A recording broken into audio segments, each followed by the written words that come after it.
Kashagwa to come up and say you are defending Kenyans. Don't even bother about those whom DCI was bothering about. Bother about the right person who is speaking the truth, and none other than Ruth Kulundu, who is standing for Kenyans, and we want to see her back in the office as soon as possible. We cannot countenance a situation where public officers, civil servants, are being victimized arbitrarily for no apparent reason, but simply because they have been able to discharge their duties fairly and transparently and impartially. That is the crime Madam Kulundu has committed. We are there to defend the rule of law, and we want the lady's case to be handled, and justice must be given. We are not begging for it. So there's no way that 3 people can just decide out of 7 commissioners that they're letting her go.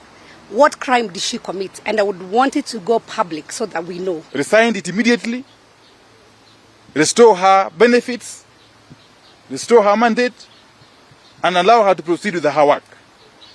Failure to which, we are giving them actually 48 hours. Failure to which we shall initiate some unspecified action as at now, but action which will eventually compel them, all of them, to abide by the law. What is the hurry for? And yet we have got 5 years to the next election. That you can't wait for the next set of commissioners who will come to replace these 3, together with the other 4, to continue with that very crucial exercise. Why are you rushing to start a process which you want to complete? Because we are going home anyway in the next few days. Chebukati and Molu and Gulie. Listen to us. You are going home. And if you refuse to go home, we shall take you home.